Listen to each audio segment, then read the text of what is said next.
Hello, ladies and gentlemen. Welcome to another thing where I talk about things. Today, we're going to be talking about the state of Done Somewhere. If you've been following the channel, then you may have noticed that we haven't had a lot of animations, and you're probably wondering, where's the things? What you doing? And exactly those words. This is how I imagine that all of you speak. And anyway, though, so it's a valid question. We haven't had a lot of animations coming out lately. We had like one all month, and then otherwise I started that like Let's Play project, and I was like, yeah, I'm going to be doing animations for the Let's Plays instead of just doing normal Let's Plays, and then that kind of stalled out. And over the past couple of weeks, I've been in and out to see the doctor, not for anything life-threatening, don't worry, I'm not going to die. It started off, I went in for like a cough, because I'd had a cough for some 2 months or something like that since Christmas. And so while I was there, the doctor was like, hey, do you want to do some blood tests? It's free, your insurance will cover it. And, of course, the doctor makes money off of these tests, and I said, sure, if it's free, you can go ahead and just take these blood tests. And then when the blood test came back, she was like, so you have a thyroid condition. And it turns out that this explains why I've always been tired and have never felt awake in my life. When I was in school, I could never fathom how it is that people did all-nighters. Like, it didn't make any sense. Like, how could you not be dead exhausted by the time that the evening rolls around? It's really weird. So I started taking some thyroid medicine, and I now understand how you guys could have pulled all-nighters. It's because you're not all perpetually tired. This is kind of an interesting new world. But at the same time, it's been messing with my mood, and the medication is actually making me depressed in waves, and it's the worst I've ever felt in my life. Now, the depression is not why there haven't been any animations, but it is an interesting contributor, and I'll explain why.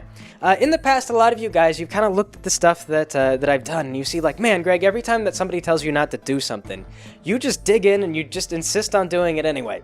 And that's because in the past, I never really get to despair. What'll happen is I'll run into an obstacle, and then I'll dig in and I get to frustration. And I say, I don't know the meaning of sadness. Like, I'm digging in. I don't even know what it means to be sad. I'm angry. And I'm gonna clear this path because I'm smart enough and I'm gonna do it. If it can be done, it will be done. So, yes, this is kind of always the way that I've been, and I don't usually get to that point of despair, and in the past, depression is not an emotional tool that has been at my disposal. I don't know the meaning of hopelessness. So, taking these meds has caused me to be able to experience a sense of hopelessness for the first time, perhaps, maybe not for the first time.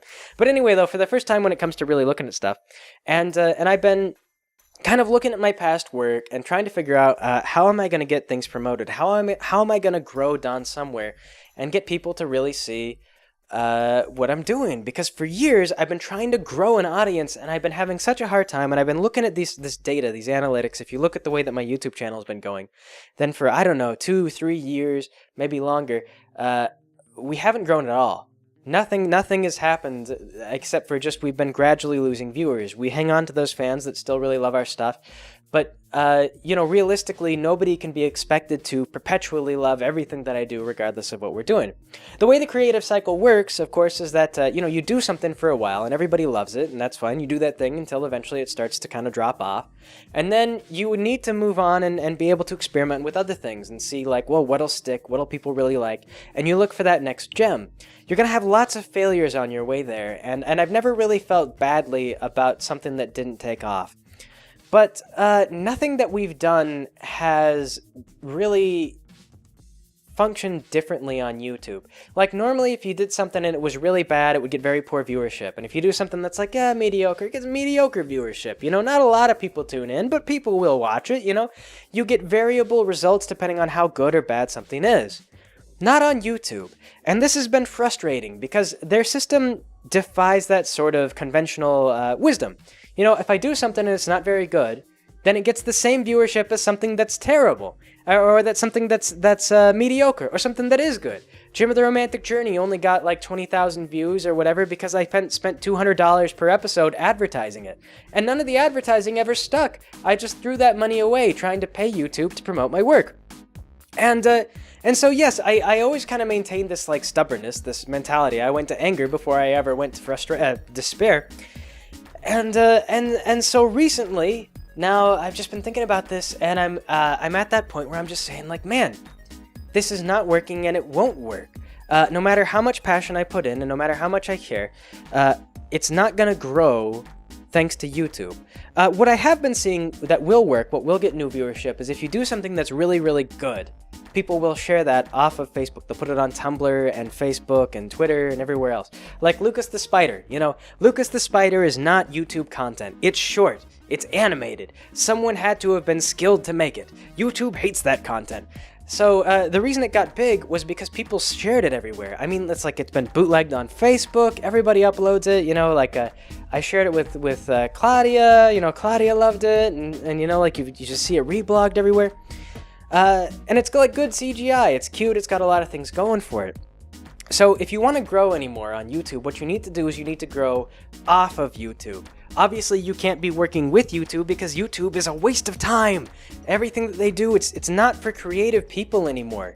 It's a completely oversaturated market. What YouTube wants to promote is people who are making lots of content every day. They're promoting people who are making long content every day. They want PewDiePie. They want Logan Paul. And yes, those people blow up in their face, but this quarter, those guys are posting content every day and they're spamming the most number of ads, and that makes them worth the most amount of money this quarter. And because YouTube is a big corporation, they don't understand that maybe next quarter PewDiePie is going to use a racial slur. They just don't think like that. And so the problem is that that's not going to work for a long-term plan with something like if I want to do animation or any kind of creative deal. Back in the day when we got big, there was a lot more people who were competing creatively. People were making cartoons, they were making skits. You know, George Lucas had this big thing. He was like, make a Star Wars skit. We'll say who this winner is, and we got Chad Vader out of that. People were doing all these kind of like interesting things that you really just don't see on YouTube anymore, because now all they'll promote is really low quality types of garbage. And I don't know if you can hear that. That's the dog digging in the carpet. She's bored. So anyway, though, yes. So anyway, all they're really promoting is just this like lowest common denominator. There's no skill floor to getting to the top of YouTube. And the skill ceiling for what works today is also very low. Your other option is to use other people's intellectual property.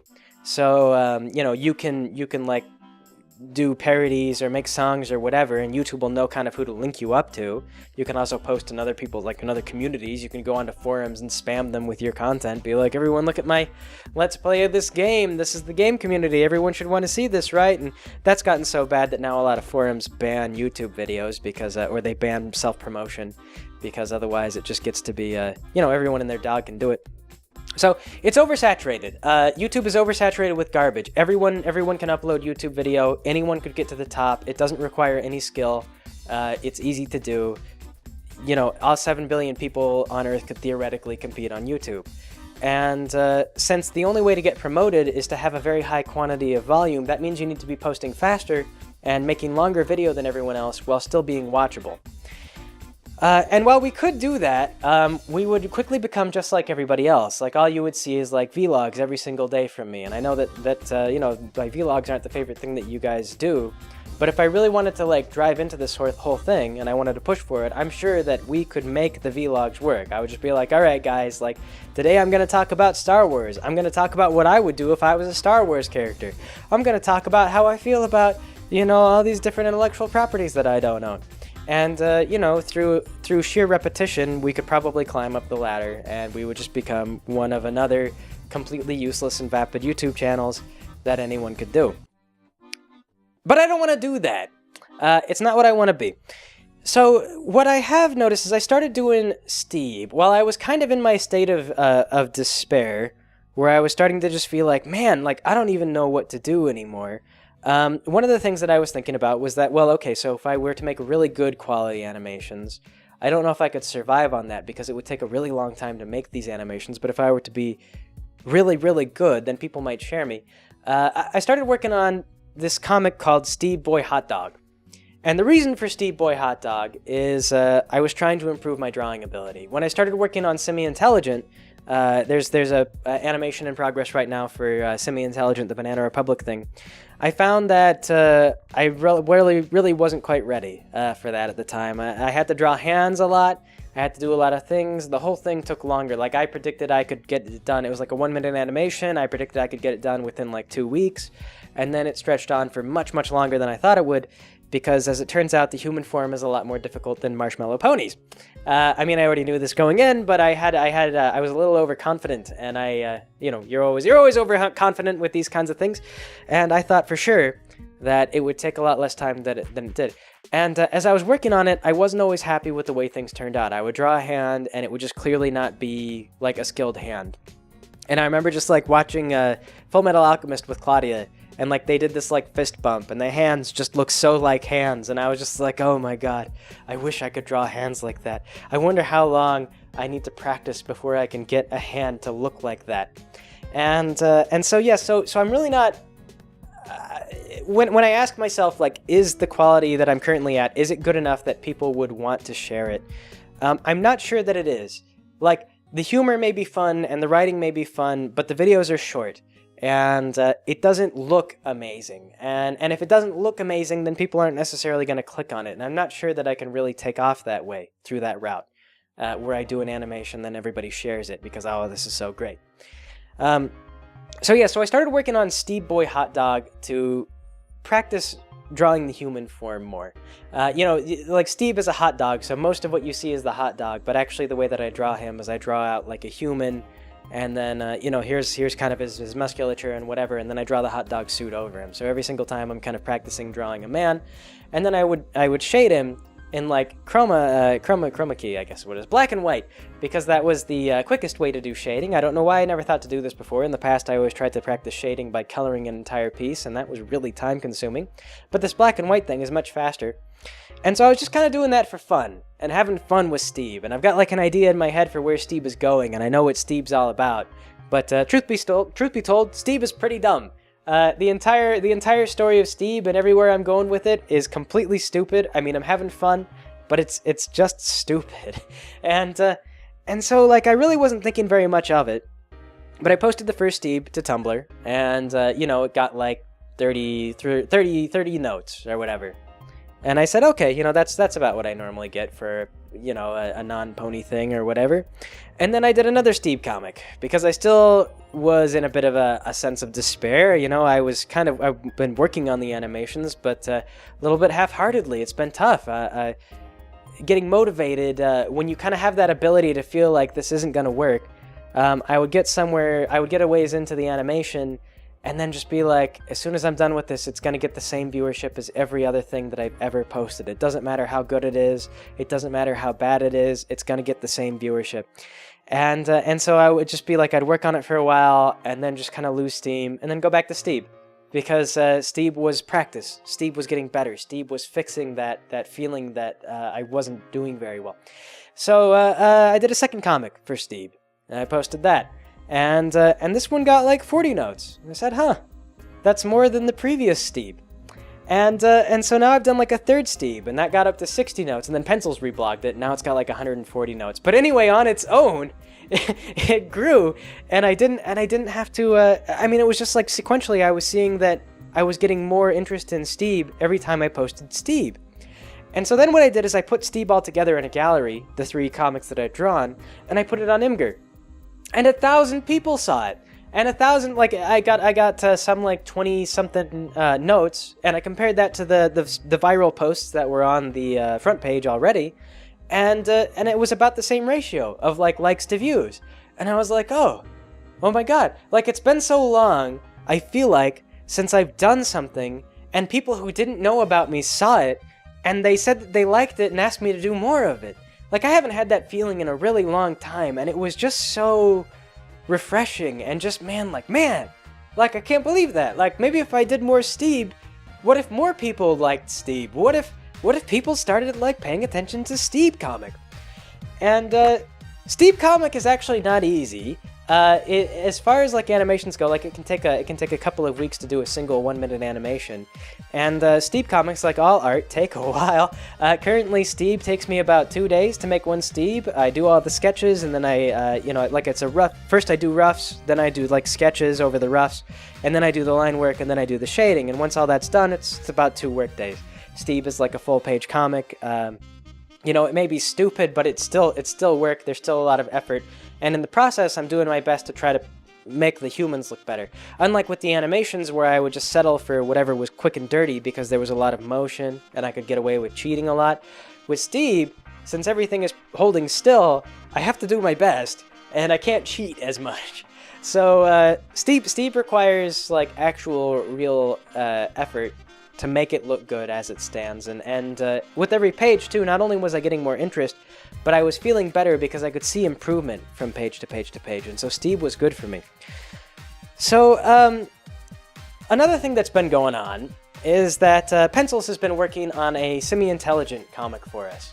And I'm excited about this, and I posted it on Patreon, and I know that I haven't really shown any palpable evidence of this yet, but Pencils is totally working on a comic, and it's totally awesome, and you guys are gonna love it.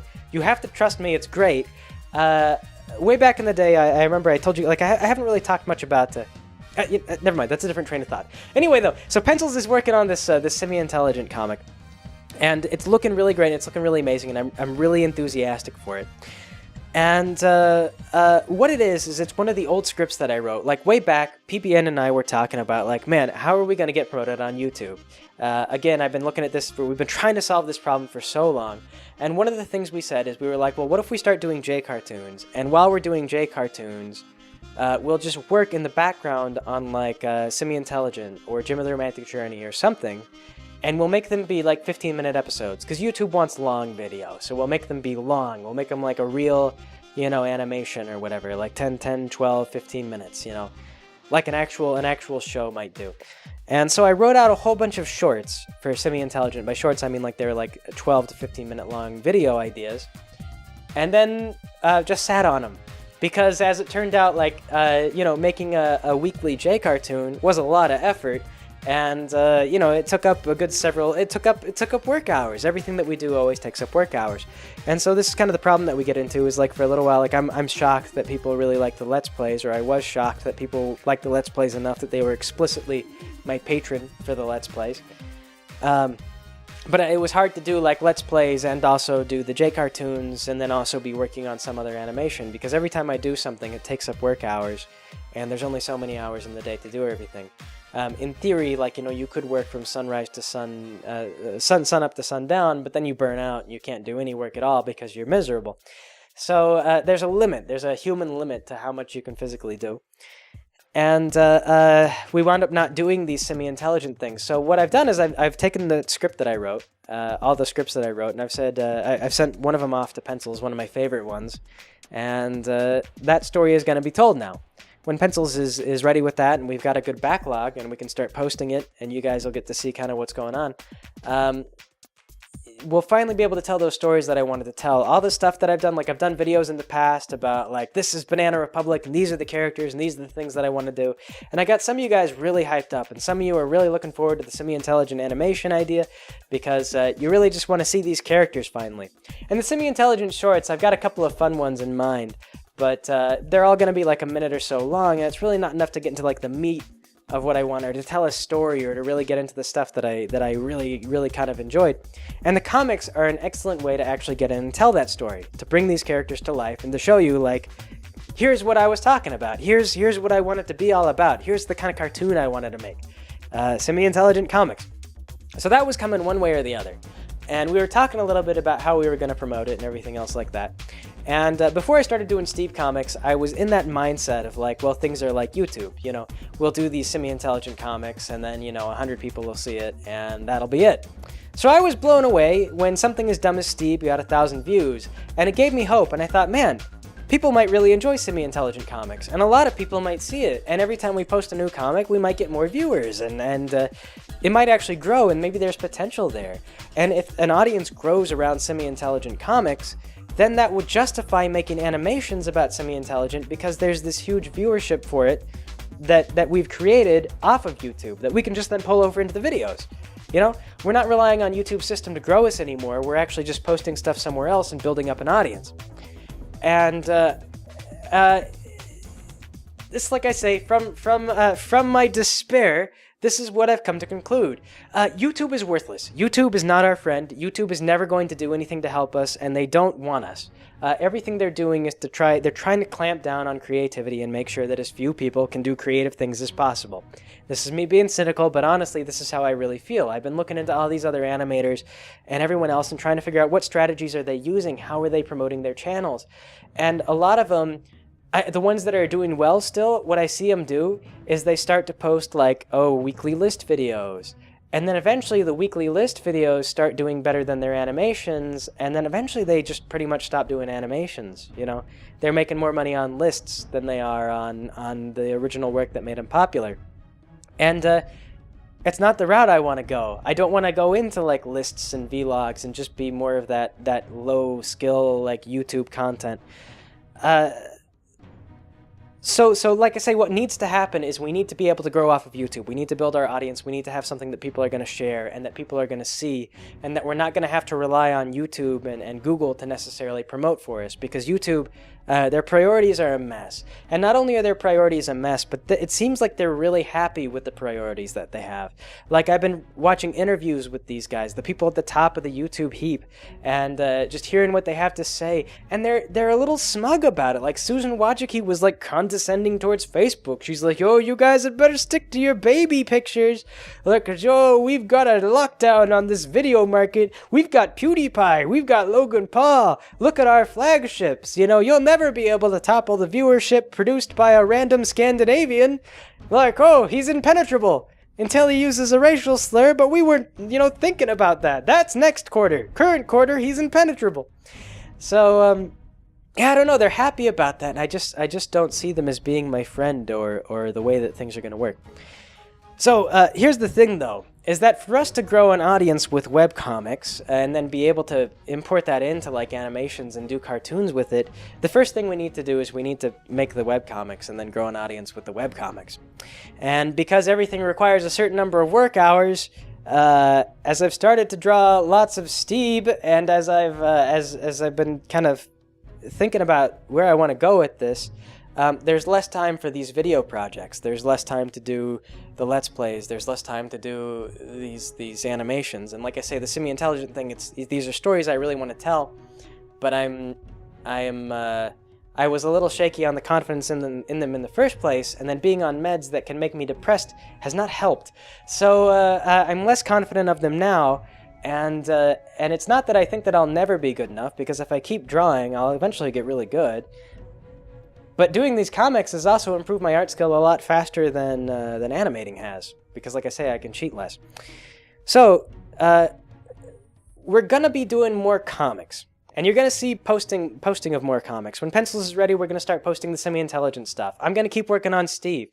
Copy is now going to be doing the Kit's Fiscally Responsible Orphanage idea, which I don't know if you guys are familiar with that. I drew some things for that a while back. Copy will be in charge of the art on that. I'm not a very good artist, so Copy's going to be doing the concepts and working on all that.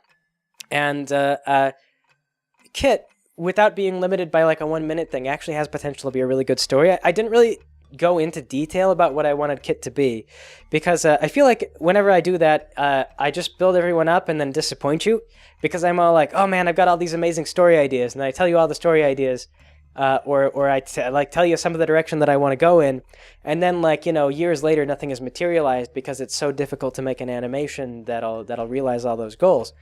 So I haven't talked a lot about Kit. I had a lot of ideas for Kit. There were things I wanted to do for Kit. I endeared myself to the characters and kind of made plans in my head, and then nothing materialized out of it. So it was for the best that I didn't tell you guys about Kit, because you would have gotten all excited, and then it would have been another thing that just didn't materialize.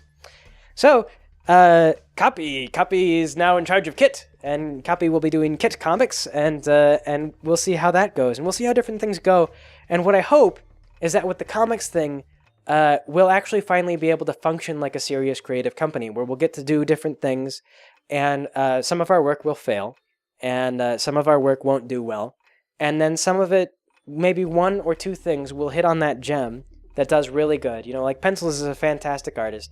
So like with Pencils doing art, at the very least, I can't say that Pencils art held us back. And we can focus on where we're going wrong. Is it like, do we need to market more? Do we need to do this? Do we need the story kind of dull? As long as I'm my own worst critic, I think we can improve. But the point is that if we can get onto platforms, if we can get into art where the quality of your work produces different results, then we'll get a better sense of how good or bad things are. Like I say, on YouTube, everything I post is the same. No matter how good or bad a video is, it gets the same viewership pretty much. And I've tried promoting it. Gym of the Romantic Journey, I spent $200 per video advertising those things. I put money into it. I tried to make it work. And I think that AdWords might be useless. I don't believe that there was any sustained viewership from any amount of advertising. I put $20 on every single J cartoon, and none of the views that the analytics said we produced from AdWords did anything. There was no stickiness. I don't believe that there was any growth or anything like that, nothing lasting that came out of AdWords. And part of that has to be that even if people subscribe to the channel, YouTube then doesn't notify them of anything we do because we're like a suboptimal channel and YouTube just doesn't feel like we're profitable enough to be worth promoting.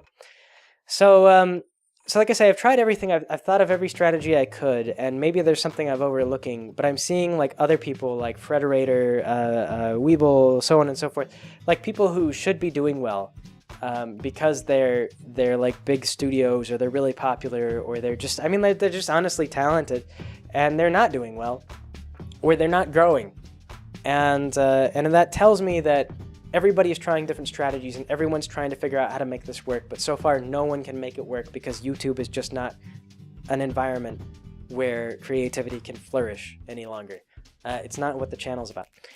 So yes. Anyway, I'm optimistic about how these webcomics are going to go. I don't know how any of you guys feel about Steve. Some people really like Steve. I mean, I went on our Discord and I talked about like what I'm doing, and I said, so if you guys had to vote, like, would you rather have animations or would you be happy with comics? Like, do you just want to see my writing? Like, do you want to hear my stories?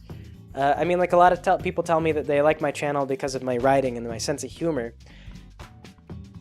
Which makes sense, because that's, I've never really been good at art personally, so of course that would be what you'd check me out for. Or do you want to see the animations or whatever? And some people were like, I really just kind of want to see more Steve. I want to see where you're going with the Steve thing. And some people were indifferent, and then some people said like, well, I really want to see these semi-intelligent animations because you've been talking about this Banana Republic semi-intelligent stuff for so long, so please don't just abandon the semi-intelligent things. And I think that, like I say, long-term, it'll be viable to actually do animations if we can make the comic thing work, because if we produce comics and the comics grow, then we can import that audience over, and then we can do little semi-intelligent animations, we can do promos, we can do dramatic readings, and we'll use YouTube for its free video hosting, and just understand that besides that, they're useless to us, and they're not really friendly. And, it won't be the death of anything. I do have to figure out what we're going to do, though, with Patreon, as far as, like, how are we going to be handling that? Because I believe that with 3 people working on separate comics, I know that I can produce, like, maybe 3 Steve comics a week, maybe 2 or 3, and then Pencils can work really fast. He's got other projects. He's not going to just devote his time entirely to semi-intelligent, but I know he can work really fast. And copy probably also pretty quick, so we could wind up with a huge quantity of things. We currently do a pay-per-post, so we'll have to figure out a system for that. But the point is that Steve has not been me just like, I don't know, doing absolutely nothing. There's a purpose and intention behind Steve, and there's more stuff kind of in that vein coming up, and what I hope is that it will, for the first time in a long time, allow us to grow and develop new viewers and pull people in without relying on like My Little Pony parodies all the time. I said I don't know if I mentioned this. I think I intended to. But as for the animations that are done, we have 2 animations that are currently in the pipeline. We're going to finish those. We have 1 animation for the Grand Theft Auto Let's Plays. I'm going to finish that off. It's going to get 8,000 views, and that'll be all we do, and or that'll be all it gets. I don't know what I'm going to do with Let's Plays in the future. I've got a baby on the way. We're about halfway through the pregnancy. We're 4.5 months in, right around now. And so, when the baby comes, it's going to be really difficult to just sit down and do, like, recordings and things like that. So the Let's Play would be a more challenging format just because of a change in living situation. And the semi-intelligent short that's currently being worked on, we're going to finish that as well. So we're going to get both of those online, and those will be completed. And then I think as far as animations go, then we're going to start working on the Nepotism Adventure series exclusively. And we're just going to post those. And again, that's just like the cold hard truth, is that the only thing that YouTube will promote is material that is about someone else's intellectual property. And so if we do a Nepotism Adventure episode, then YouTube will at least notify all of our subscribers, and it's worth doing because, you know, we'll get 70,000 views on that. They'll demonetize us. I mean, they've been demonetizing us left and right, and YouTube really doesn't have any ad revenue incentive for us anymore. Like, there's no real payoff for us to be on the website. Pretty soon here, like to get a payout from them, you have to earn at least $100. Pretty soon, month to month, they're not even going to be paying out $100. I'm pretty sure that next year the ad revenue is going to drop even more, because every single year the worth of ads decreases. Because like I say, in my experience with YouTube's ad system, the ads are worthless. As far as I can tell, all the views are bots. I don't know who's been drawn in by any of the ads, but it doesn't seem like anybody has stayed. It doesn't seem like the ads are translating into anything. So, yeah, pretty sure YouTube ads not very valuable. We're probably getting ripped off. So I can't imagine how bad it is for the big companies that are paying top dollar to be on PewDiePie. So, yeah, we'll do the Nepotism Adventure series. Lots of people are excited for that. Lots of people want to see that. They'll come and they'll watch the Nepotism Adventure series, and then they'll screw off and we'll never see them again because it's a parody and they're fans of My Little Pony. They're not really fans of anything else that we do. You know, that's just the way it is. That's just how things are. That's the way that YouTube has made itself be, and there's nothing that we can specifically do about that, but that doesn't mean that we have to stop doing anything, period. It doesn't mean that there's no hope. It just means that maybe it's time to feel a little bit of despair, and maybe it's time to finally get past the frustration stage and just go right into actually feeling like this isn't working, and doing something else entirely, because something else obviously needs to be done. So, that said, I hope that you guys are excited about some of this. I hope that the idea of finally getting to see like a full-length, semi-intelligent story, or a full, I mean, you don't even know what Kit's Orphanage is, but it's great, I promise you. I hope that you guys are excited to maybe see some actual stories and writing and character development laid out, you know, page by page on a regular basis, coming from Done Somewhere. And although, you know, you're not going to see as many animations, you're going to see things from us more frequently. And hopefully it'll be more depth and more fun and more enjoyable for everyone all around, and it'll grow and we can do more with it, and it'll be the thing that we really needed to do. So yeah, that's the plan. That's where we're at right now. The hope and so on and so forth. We'll see how it all pans out. You know, it's risky. I don't know anything about the webcomic environment, so we're kind of just going in cold. But you know, we'll see how it all pans out. So thanks for joining me, everybody. I'll catch you all next time.